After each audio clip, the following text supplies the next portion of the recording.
It's hard enough to get through the day without passengers constantly being like, how are you? Oh, that must be awful. Like, yes, it is.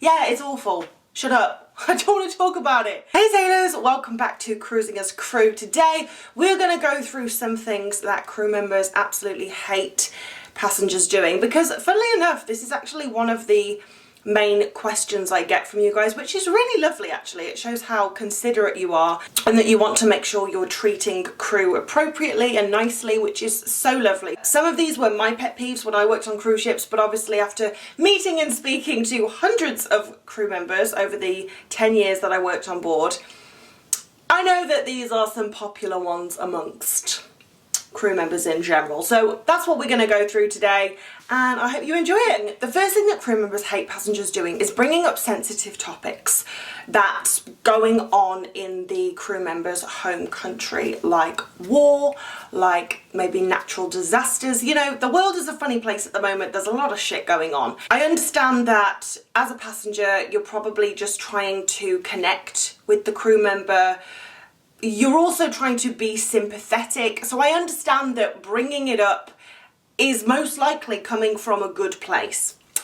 But if this crew member's working on a cruise ship, they're away from home, they're away from their loved ones, they're already thinking about this shit 90% of the time. And also what you have to remember is you're probably not the first passenger to bring it up. So let's use the Ukraine war as an example. This crew member is interacting with hundreds of passengers through the day, and as soon as every passenger finds out that this crew member is from the Ukraine, that's the first thing they bring up.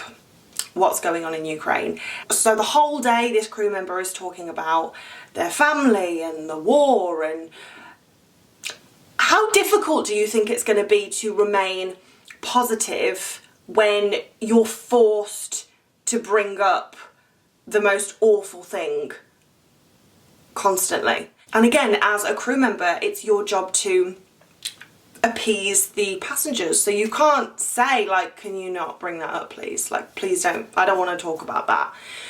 You have to entertain it. You have to entertain this conversation that you really don't want to have, and then walk away from that conversation and try and get yourself in a good mood to have that conversation again with the next passenger. Like, do you see what I mean? So sometimes the best thing you can do is just not mention it. And I know that that might go against what you feel like doing, because you do want to sympathise and show that you care, but also you don't know this crew member from Adam. You're strangers. Like, it's okay to not have this conversation. And actually the crew member will appreciate it so much if you don't bring it up, because someone else has already brought it up 5 minutes before. And this is so draining that I know a few of my friends who are from the Ukraine or Russia have started telling people they're from a different country. But like, I'm from Belarus, just so they don't have to have this conversation on repeat. It's hard enough to get through the day without passengers constantly being like, how are you? Oh, that must be awful. Like, yes, it is. Yeah, it's awful. Shut up. I don't want to talk about it. So that is the first thing that I really would love you to be aware of. Like, if you meet someone and it says on their badge that they're from a country, and you know that their country's in turmoil at the moment and they're probably going through a lot, the best thing that you can do is not bring it up and just be nice to them. The next thing is treating crew like they're robots or less than. I guess this is like being rude, but it's a little bit more than that. I've definitely witnessed this working on cruise ships. I mean, it's happened to me when people would come into my shop or into the spa or wherever I was working at that point and just say, how much is this? I want this, get me this. No hello, no how you doing, just a straight instruction. And again, as a crew member, you're just like, fine, I'll just, whatever you want, sir, your wish is my command. Not always men, women as well, you know, it's both. And you just do it, you just get on with it. But of course, it makes your blood boil, because basic manners, I don't think, are too much to ask. If you come into my store and say, hey, how you doing? I was just wondering, could you get that price for me, or would you mind showing me this? Absolutely. Of course, no problem. But when you come into either a restaurant, a store, like anywhere on the cruise ship, and you just command things, and I'm sure you're watching this, because again, I have the best audience in the world. I'm sure you're watching this and you would like, I would never dream of doing that. But it really does happen more often than not, where people are just fucking rude.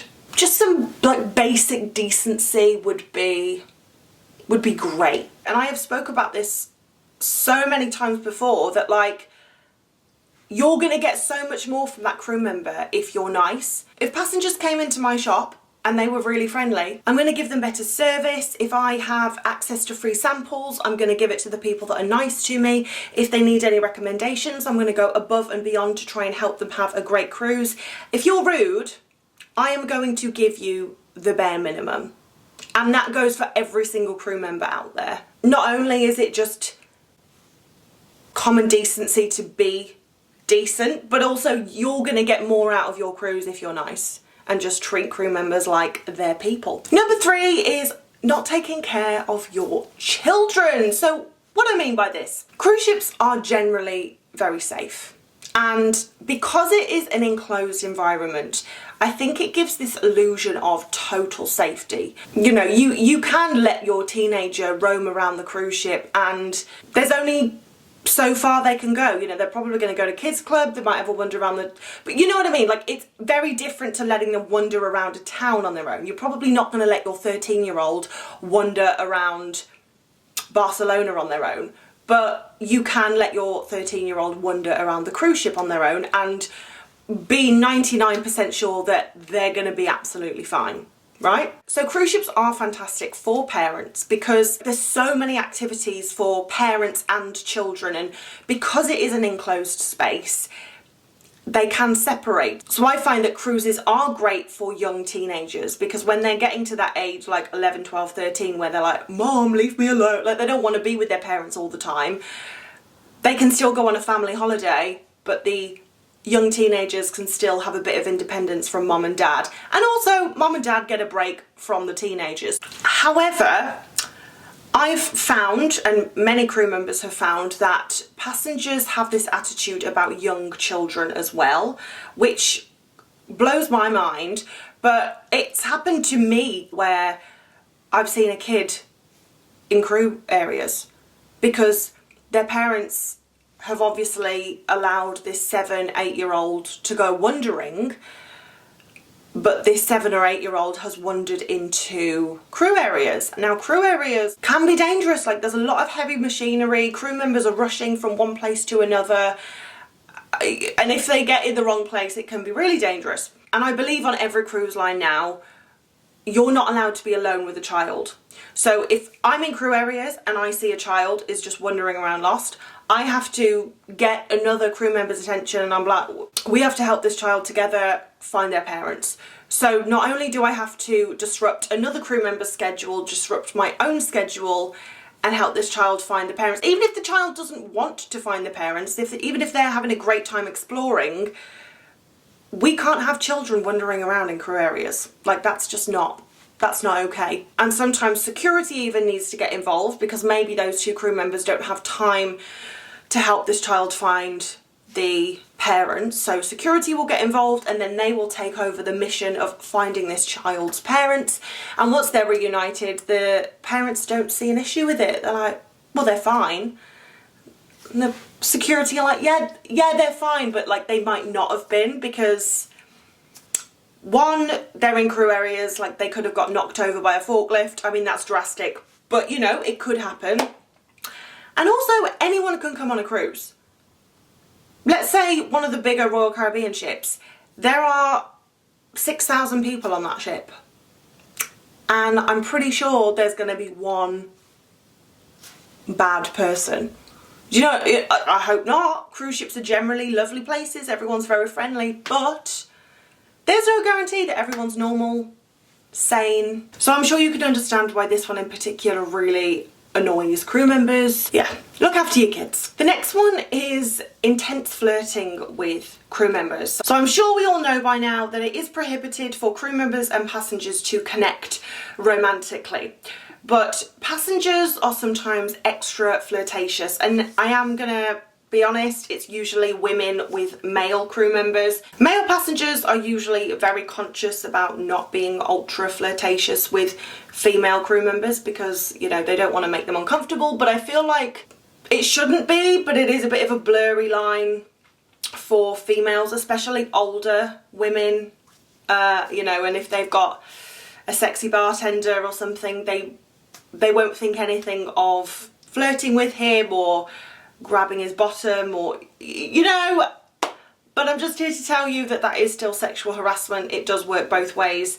As the crew member, you don't want to be a killjoy and tell them to simmer down and that they can't do that and they need to stop, but also you don't want to get groped on the job necessarily. I think we've all been in a bar on a cruise, wherever, and we've seen a group of women and they don't think anything of being suggestive and making moves that are a bit unwarranted. So having a drink is fine, having a little banter, maybe a little flirty banter is fine, but no, it is not appropriate to grope anyone, male or female.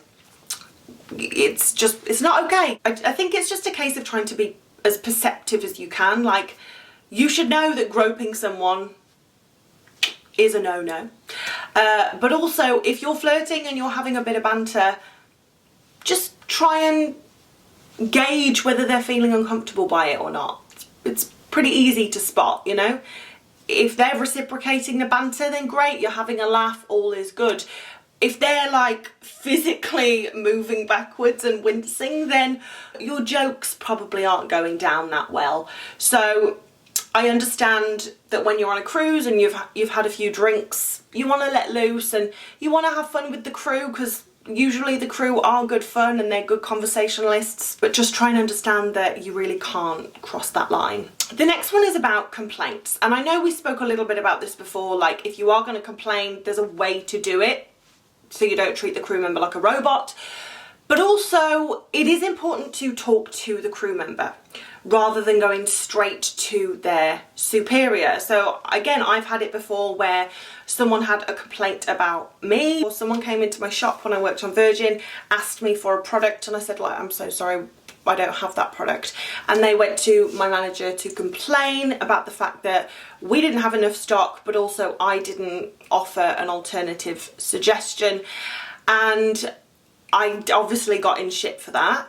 I just wish that she'd have maybe asked me for an alternative suggestion. Now, this is just one example. Obviously, there's a myriad of complaints that can happen on a cruise ship. But the point is, instead of just going straight to the superior, crew members would love the opportunity to just solve the problem between you and them. I completely understand if you've had a waiter that's given you really bad service. It's pretty awkward to say to someone, like, you've been awful. You have been atrocious. Yeah, of course, you're going to go to the supervisor and say, just so you know, they're not the best. However, if, like, in my situation, it was a case of me offering another product, or maybe I didn't do something the way that you expected it to be done, but, you know, it's completely fine to have that conversation.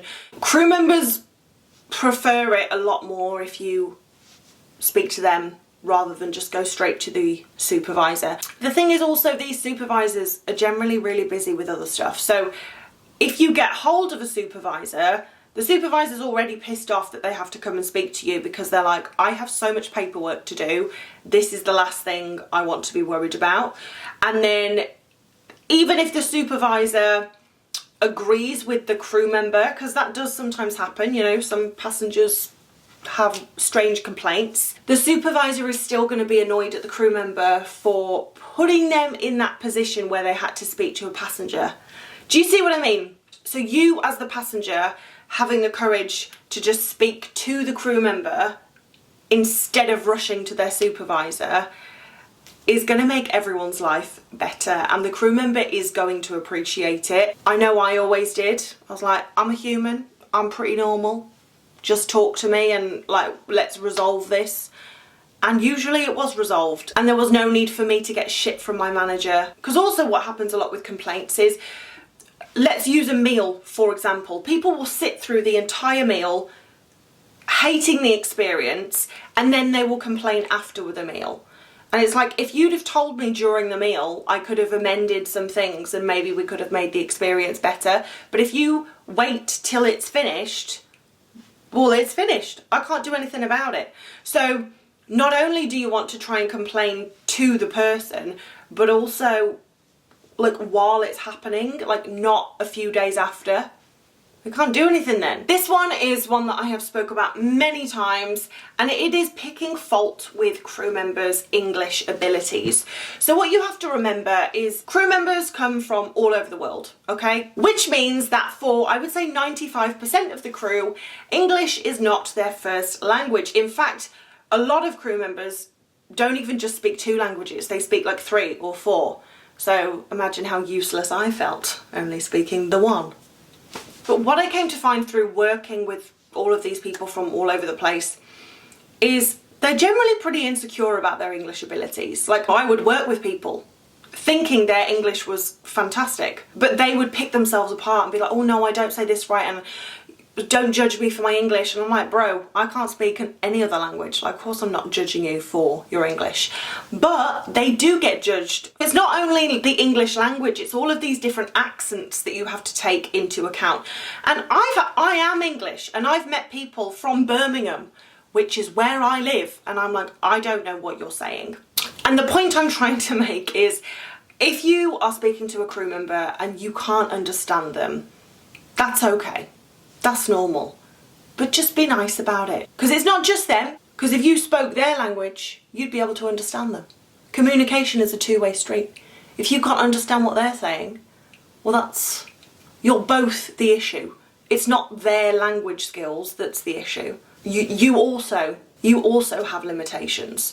So it just really annoys me when people are extremely rude to crew members who are quite clearly still getting to grips with the English language. And it's like, do you know how much courage it takes to come on a cruise ship where you're only allowed to speak English at work? You've probably never had to speak English for 12 hours a day, every single day. And not only are you faced with English speakers from one area with one accent, you are going to be interacting with hundreds of people with hundreds of different accents. Like, the courage that takes, and I truly commend people, because if I had to go and work on a cruise ship and speak Spanish 12 hours a day, as a passenger, please just keep it in the back of your mind that it's incredible, actually, that this person can speak English. It's always the people that can only speak one language that get annoyed at people who can't speak English perfectly.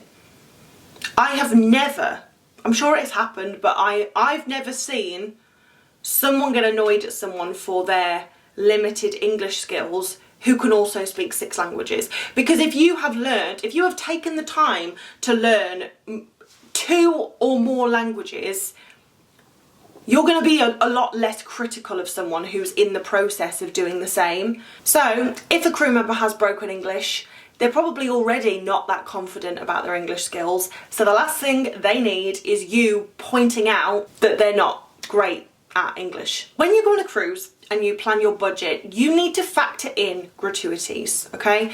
You're going to have to give gratuities to your housekeeper, to your waiter, if you have a regular waiter, and to a few other crew members as well. Now, a lot of people think that gratuities are additional to a crew member's wage, as in, like, the crew member gets a nice wage and then the gratuities are something extra. But unfortunately, they're not. The gratuities make up the crew member's basic wage. The reason that cruise lines get you to add gratuities on at the end to make up the crew member's wages is so that they can advertise cruises for less. You pay less for the cruise, which means you're more likely to come on and cruise. If the cruise lines upped the crew members' wages to what they should be, cruising would be a lot more expensive. So It's really not okay to remove gratuities. Like, really shit move if you do that, because this person has probably worked really hard for you all week, if they're your housekeeper especially, and you're basically slapping them in the face if you remove the gratuities. You have to pay the gratuities. I mean, you don't have to, but like morally, you have to pay the gratuities. So as I said, please just bear this in mind when you are budgeting for your cruise, that there is going to be a little bit extra added on at the end. And then if you have an exceptional service and you do want to give this person a bit of a top up for their salary, you have to give them a little bit more than the gratuities. The gratuities is just going to help make up their basic wage. So bear that in mind. Not washing your hands is disgusting. It's gross. A lot of people don't do it. I don't even want to know the statistic. A lot of people don't. Now on a cruise ship, because it's a contained environment, there is a really high risk of things spreading. I mean, look at 2020 and how that started. You know? So if you have an illness and you're not washing your hands and you're touching banisters and sneezing and coughing and then wiping your hands on the walls, things spread so easily on cruise ships, and before you know it, you can honestly have like 100 people isolated with neurovirus or, you know, something else. And what happens when a certain percentage of the ship is ill is crew members have to take on extra responsibilities, like extra cleaning. Instead of the buffet being self-service, crew members now have to come in and serve for passengers, and this does cut into crew members' off time, which, yes, we all know it shouldn't, but it does. So I don't think people realise when they don't wash their hands, it has a much bigger impact than you would ever think, and it is awful. I've been on a few ships now where there's been an outbreak of GI norovirus, and it's not where you want to be. Let's just say that. So wash your goddamn hands and use the sanitizer. I see so many people substituting sanitizer for washing their hands, and I'm like, you should be doing both. I hate the feeling of my hands after they're washed. Like, I hate the feeling of dry hands, so I always have hand cream with me. Always. I might not have my phone, I might not have my money, but I always have hand cream for that reason, so I can wash my hands and put hand cream on. There's no excuse. There's no excuse for not washing your hands. So those are just a few things that crew members hate passengers doing, but I really hope you have enjoyed this. Let me know in the comments if you could think of anything else that crew members might hate passengers doing, and if you have any video suggestions for me, let me know in the comments. But as always, guys, thank you so much for watching, and I will see you in the next video. Mwah!